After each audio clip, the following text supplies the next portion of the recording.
सभी को दीपावली, काली पूजा, भाई फोटा, भाई तिलक, सभी की इन सभी फेस्टिवल सीजन की शुभकामनाएं। जो हमें सुन पा रहे हैं बच्चे बड़े, हमारे जो विशिष्ट अतिथि हैं जिसमें हमारे एसएसबी का ऑफिशियल्स हैं, असिस्टेंट कमांडेंट हैं, इंस्पेक्टर हैं, इसके बाद हमारे सभासद हैं मिस्टर भूटिया जी हैं, मिस्टर छेत्री जी हैं, पंचायत से प्रधान है, उप प्रधान है, और हमारे थाना के ऑफिशियल्स हैं, हमारे बीच में मीडिया के बंधु हैं जो यहाँ से लोकल हर चीज़ कवर करते हैं। मैं देखता भी रहता हूँ बीच बीच में, बहुत एक्टिवली मुझे आप लोगों का मिलता रहता है काली पोंग में। तो ये सब जो आप सभी हैं, सभी को जो फेस्टिवल गया और आने वाली जो फेस्टिवल है, क्योंकि इंडिया में आप जानते हैं कि 12 महीने में हमेशा कुछ ना कुछ फेस्टिवल हम लोगों का, irrespective of religion, caste, whatever, हम लोग का हर समय हम लोग को फेस्टिव मूड में ही रहते हैं, ठीक है। और इसमें हम लोग का पश्चिम बंगाल सरकार और सभी जो जितने भी गवर्नमेंट डिपार्टमेंट सब मिल के काम करते हैं ताकि लोग पीसफुली सारा फेस्टिवल अच्छे से मनाएं। तो पिछले मुझे यहाँ करीब 1.5 साल हो गया, या 1.5 साल से ऊपर हो गया एसपी ज्वाइन किए हुए।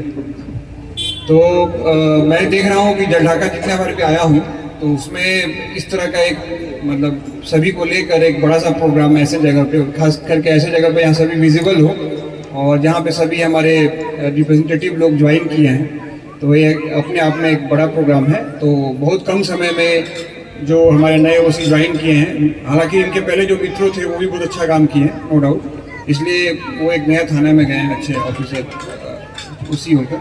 बट जो हमारे नए ओसी आए हैं उन्होंने बहुत कम टाइम में इस जगह को समझा है, आप सबसे मिला है, आप सबसे इन्वॉल्व हुए हैं और लेकर इतना सक्सेसफुल प्रोग्राम कर रहे हैं और काली पूजा का आयोजन किया है ताकि कम्युनिटी एक साथ बिल्ड अप हो सके एडमिनिस्ट्रेशन के साथ और सब कोई मिलकर हम लोग साथ में चलें। तो ये देखिए, सबको साथ में लेकर चलना बहुत आसान काम नहीं होता, ठीक है। वो बोलते हैं ना कि भाई वो नई बात सुन रहा है तो अपने हिसाब से चलो, अपने हिसाब से चलो, लेकिन सबको साथ में लेकर चलना अपने आप में बहुत चैलेंजिंग काम होता है और इसमें उन्होंने एक पहल दिखाया है, उसके लिए उनको मैं साधुवाद देता हूँ और बहुत अच्छा काम कर रहे हैं। और आशा करते हैं कि आने वाले दिन में उनकी जो थाने की टीम है, खास करके मधुरन है या सारे ऑफिसर्स हैं, मैं हर एक का नाम नहीं लूँगा, सभी अच्छा काम कर रहे हैं। हमारे CI भी यहाँ बैठते हैं, SDPO हैं। अब आते हैं कि भाई फेस्टिवल अच्छे से मन गया, काली माँ आई, काली माँ का पूजा हमने किया, ठीक है, और उसके बाद जीवन आगे चलता रहेगा। तो हम लोग कम्युनिटी पुलिसिंग क्यों कर रहे हैं, क्या करने का उद्देश्य है? पूजा तो होता रहता है, ठीक है। कम्युनिटी पुलिसिंग एक जरिया है, हम लोग अपने जो इश्यूज है, जो आपसे चाहते हैं कि आपका सहयोग मिले, उसको एक माध्यम से हम लोग करना चाहते हैं। सपोज जैसे कि एक आज मौका मिला कि हमारे जो रिटायर्ड पुलिस ऑफिसर हैं, जो आप ही के समाज में अभी रिटायरमेंट के बाद आप ही के बीच में से हैं, आम समाज में हैं और पहले वो पुलिस में थे, यूनिफॉर्म में थे, बड़ा अच्छा लगा कि हम ऐसे 5 ऑफिसर से हम आज रिटायर्ड पुलिस ऑफिशियल से मिले। उसी तरह से जो एक छोटा सा कंबल डिस्ट्रीब्यूशन हुआ जिसमें सभी लोग शरीक हुए, देख के अच्छा लगा, ठीक है। सिट एंड ड्रॉ कंपटीशन हुआ, बहुत ही अच्छा लगा। इनफैक्ट मैंने एक सजेशन दिया है कि जो हमारे अच्छे टॉप 1st, 2nd, 3rd हुए हैं उनका हम लोग ड्राइंग को फ्रेम करके थाना में लगाएंगे ताकि जब भी वो आए और उनके पेरेंट्स आए तो बोले कि मेरे बच्चे का वहाँ लगा हुआ है, ठीक है, हमारे नोटिस बोर्ड में रहेगा। बच्चे कभी भी अपने स्कूल से आते जाते वक्त अपना देख कर जाए कि मेरा फोटो यहाँ लगा हुआ है, मेरा ड्रॉ किया हुआ पेंटिंग यहाँ लगा हुआ है, ताकि उनको ये ना लगे कि थाने में आने के पहले सोचना पड़े, उनको लगे कि थाना उनका सेकेंड होम है, जैसे घर है, यहाँ भी हम उनके गार्जियन हैं, कोई भी दिक्कत है तो हम यहाँ उनको हेल्प करने बैठे हैं। तो हम इस फीलिंग को लोगों के बीच में पहुँचाना चाहते हैं। इसके तहत मैंने बोला कि जो हमारे बच्चे अच्छा किए हैं उनका फोटो, उनका ड्राइंग को हम फ्रेम करके थाना के बाहर लगाएंगे। तो इस तरह के छोटे छोटे जो सजेशंस हैं, ऐसे आप लोगों की तरफ से भी हम लोग चाहते हैं ताकि हम लोगों के बीच में कोई समस्या हो तो हम लोग बात करके सुलझा सकें।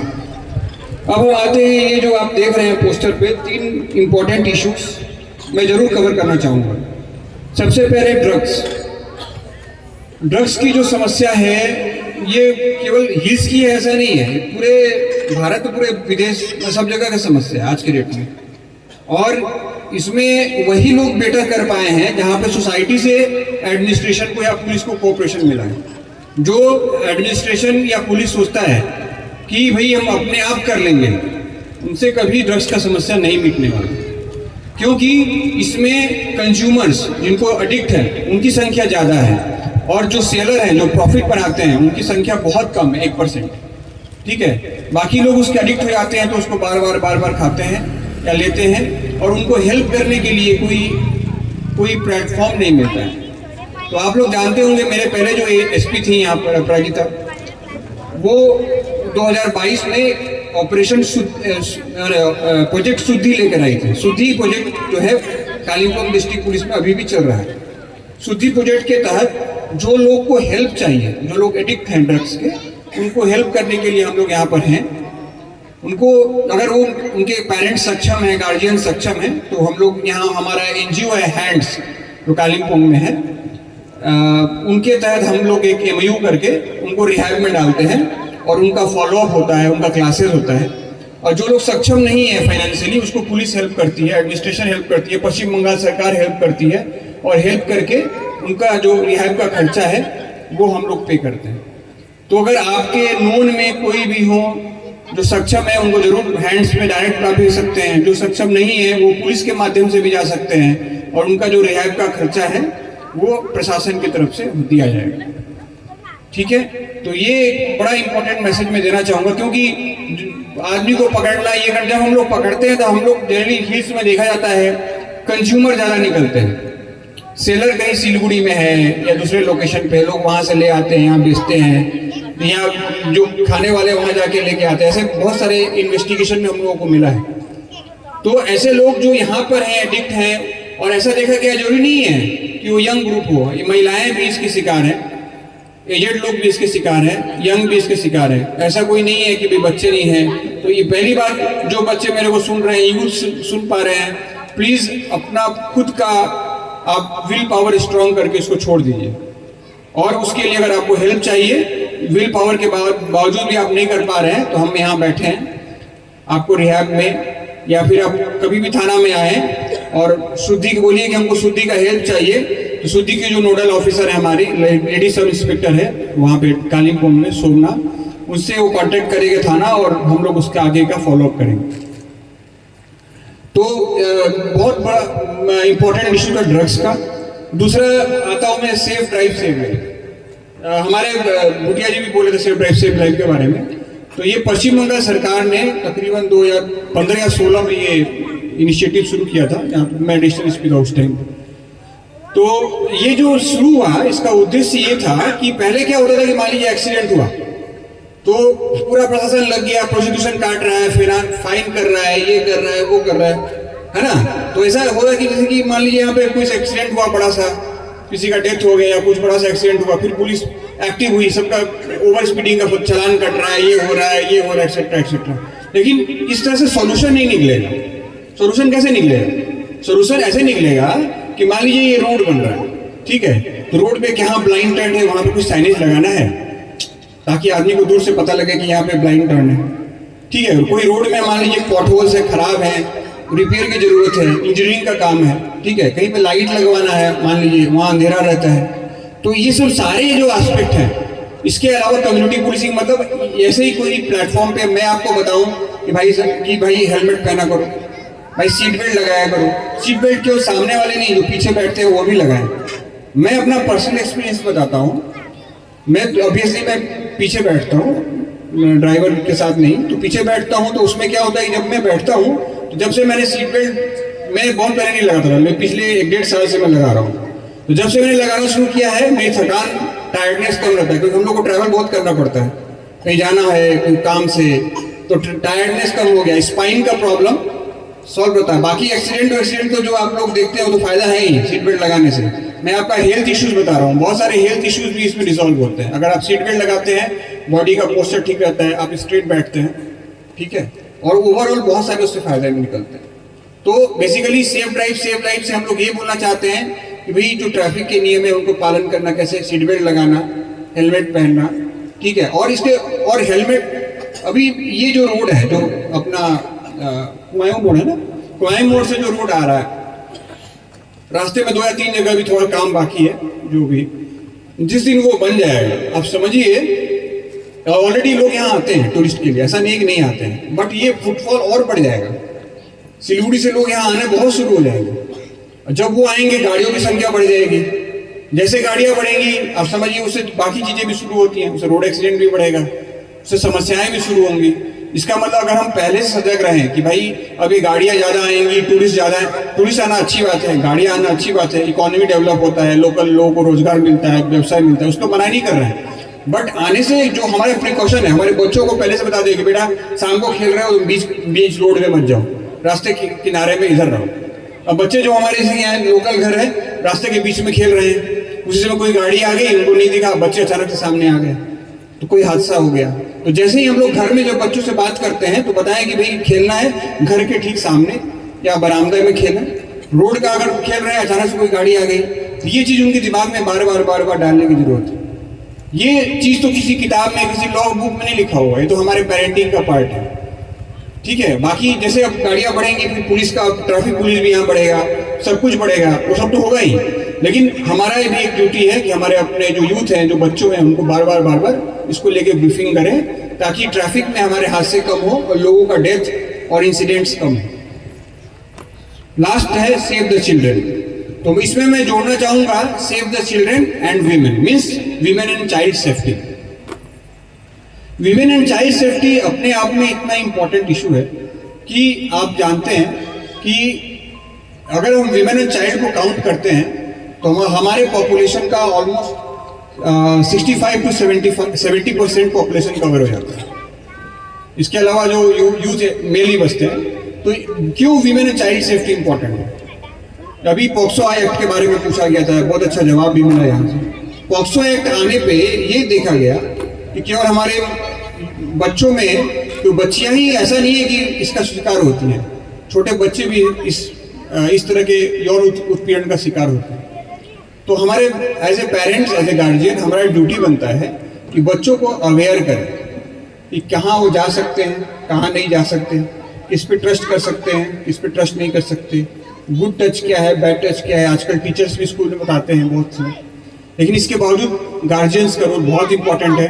और ऐसे में जो पहाड़ में एक बढ़िया चीज़ है समाज का, मैंने देखा है यहाँ पे जो समाज के लोग एक साथ बैठते हैं, जब भी आपका समाज का मीटिंग हो, समाज के लोग बैठे तो ऐसे अवेयरनेस के इश्यूज, वो कम्युनिटी पुलिसिंग पे खास करके सेफ ड्राइव सेव लाइफ या फिर आपका चाइल्ड वीमेन सेफ्टी का मैटर हो, ये बड़ा इंपॉर्टेंट, या ये सब इश्यूज बड़े तो समाज की मीटिंग्स में जरूर डिस्कस होने चाहिए, खास करके और एक चीज यहाँ नहीं है जो साइबर क्राइम शायद है, हाँ है, साइबर क्राइम भी यहाँ लगा हुआ है साइड में। साइबर क्राइम का किसी ने पूछा नहीं क्विज में, सबसे इंपॉर्टेंट नंबर है 1930, देखिए वहां लिखा हुआ है कॉल अस 1930। किसी को साइबर क्राइम होता है, पहला काम क्या करना है, 1930 पे कॉल करना। पुलिस के पास आने के पहले, पुलिस के पास बाद में जाना है। साइबर क्राइम हुआ है 1930 पे रिपोर्ट करिए, फिर पुलिस के पास जाइए। क्या फायदा है? अगर किसी का साइबर क्राइम में पैसा गया है, जैसे ही आप 1930 पे कॉल करेंगे, जिस अकाउंट में पैसा गया है ऑटोमेटिक ब्लॉक होना शुरू हो जाएगा। पुलिस के पास आएंगे, पुलिस आपसे फिर 1930 पे करवाएगी, लेट हो चुका होगा, तब तक सब पैसा क्रिमिनल जो होगा निकाल लेगा। तो जिसका साइबर क्राइम में पैसा हुआ है, चीटिंग गया है, पहला काम क्या करे, 1930 पे कंप्लेंट करे। उससे क्या होगा कि जिस अकाउंट में उसका पैसा गया है मैक्सिमम वहाँ पे ब्लॉक हो जाएगा। तो बाद में आपको अगले 1-2-3 महीने में पैसा मिलने के चांसेस हैं। एक बार वो पैसा निकल गया तो पुलिस ये इन्वेस्टिगेट कर सकती है, उस आदमी को पकड़ सकती है, लेकिन पैसा रिकवरी बहुत मुश्किल है, बहुत मुश्किल है। तो जैसे किसी के साथ साइबर क्राइम होता है, पूरे इंडिया का ये टोल फ्री नंबर है 1930 पे आप लोग कंप्लेंट किया करें। हाँ, और अभी हम लोगों का एक नया अभी रिसेंटली देखा गया बच्चों में आज का नहीं है, कई साल हो गए, बट उससे समस्या आ रही है ऑनलाइन गेमिंग। ऑनलाइन गेम बच्चे बहुत खेल रहे हैं, और ऑनलाइन गेम में क्या होता है, खेलते खेलते आप दूसरे से बात कर सकते हैं। जैसे वो किसी और किससे बात कर रहे हैं वो पता नहीं है, वो मुंबई में है, दिल्ली में है, विदेश में है, दुबई में है, नहीं पता, लेकिन हम उससे बात कर रहे हैं। और बात करके जो इसको क्रिमिनल मौका बनाते हैं, तो उसको बुलाते हैं, यहाँ आ जाओ, यहाँ आ जाओ। क्या बोलेंगे? मान लो किसी का अपने पेरेंट्स से झगड़ा हुआ, तो क्या बोलेंगे कि अच्छा ठीक है, कोई बात नहीं, तुम आओ, हम तुमको नौकरी लगा देंगे, तुम फलाना जगह सिलीगुड़ी बस स्टैंड पे मिलो। यहाँ से चला गया बच्चा, वहाँ पे दूसरा आदमी आया, गाड़ी में उठा के लेके चला गया। वो किससे बात कर रहा है, ना पेरेंट्स को पता है, ना किसी को पता है, पुलिस को नहीं पता है। इसका मतलब बच्चे हमारे घर पे क्या कर रहे हैं, पहले तो पेरेंट्स को बहुत क्लोजली देखने की जरूरत है। और दूसरी बात बच्चे क्या देख रहे हैं, किससे बात कर रहे हैं, और बच्चे जो हमको मुझे सुन रहे हैं, जो भी बच्चे सुन रहे हैं, जब भी आप लोग ऑनलाइन गेमिंग खेलते हैं तो जो गेम खेल रहे हैं बस उसी के रिलेटेड बात करिए, उसके बाहर कुछ नहीं।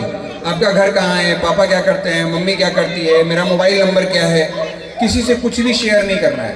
आप गेम खेलो, गेम खेलने के लिए कोई मना नहीं कर रहा है, लेकिन गेम खेलते खेलते आप अपना इन्फॉर्मेशन जब शेयर करते हो तो फिर वहाँ गड़बड़ होता है। उस आदमी के पास आपका सारा इन्फॉर्मेशन है और किसी दिन आपको ब्लैकमेल करके कुछ ना कुछ कर लेगा।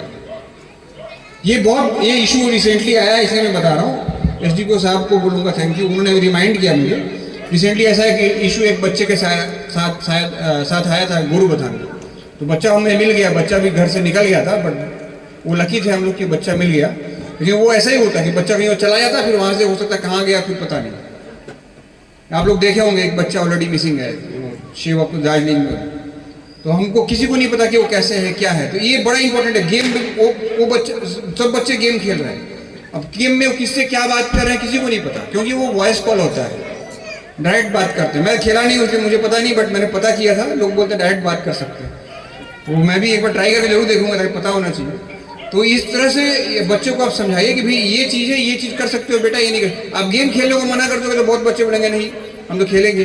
खेलो, अपना इन्फॉर्मेशन, आप कहाँ पे हो, आपका मोबाइल नंबर क्या है, पेरेंट्स क्या करते हैं, अपना कोई भी इंफॉर्मेशन किसी से शेयर नहीं करना, किसी भी लिंक पे क्लिक नहीं करना है, ठीक है। ये सब चीज़ें बड़ी इंपॉर्टेंट है। तो ये साइबर क्राइम के बारे में भी मैंने बहुत ज़्यादा, जब समाज बैठता है तो उनको अवेयरनेस करने की जरूरत है। मैं आप लोगों का बहुत ज़्यादा टाइम ले लिया, बट मुझे लगा कि ये मौका है कि यहाँ पे बहुत मैंने बच्चे भी हैं, पेरेंट्स भी हैं, हमारे रिप्रेजेंटेटिव भी हैं, ताकि आप लोग जब भी जाएं तो ये चीज़ जरूर आप लोग डिस्कस करें। और एक बार लास्ट में जितने भी हमारे रिस्पेक्टेड गेस्ट और एस्टीम गेस्ट आए हैं सभी को मैं थैंक यू बोलूँगा, और जलढाका थाने की टीम जिन्होंने बहुत अच्छा ये ऑर्गेनाइज किया है इतने शॉर्ट नोटिस पे, शॉर्ट टाइम पे। मुझे बताया उसी ने कि सर आना है, तो हो सकता है मेरा कुछ काम था, बट हाँ आज मैं बताना चाहूँगा कि ये जानते होंगे आज हमारा क्योंकि पुलिस में है हमारे एसएसबी के जवान, एसएसबी के ऑफिसर्स,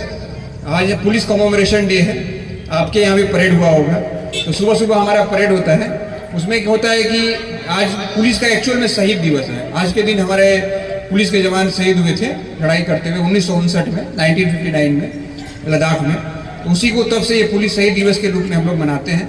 और आज 21 अक्टूबर था, आज सुबह हम लोग परेड करके, बेसिकली एक शोक परेड है, उसमें हम लोग उनको श्रद्धांजलि देते हैं। और पिछले एक साल में जो पुलिस वाले ड्यूटी पे सेक्रीफाइस हुए उनको हम लोग सैल्यूट देके फिर आज हम लोग काम में लगते हैं। तो आज सुबह का पूरा हमारा वो शेड्यूल था। उसके बाद मैंने जैसे ओसी ने कहा कि हम लोग आए, और मुझे बहुत अच्छा लगा कि कालिम्पोंग में इतना अच्छा गैदरिंग है, सभी यूथ्स मेरे को सुन पा रहे हैं, सारे यहाँ के बच्चों ने पार्टिसिपेट किया, और यहाँ के सभी रिप्रेजेंटेटिव ने पार्टिसिपेट किया, सारे डिपार्टमेंट से लोगों ने पार्टिसिपेट किया।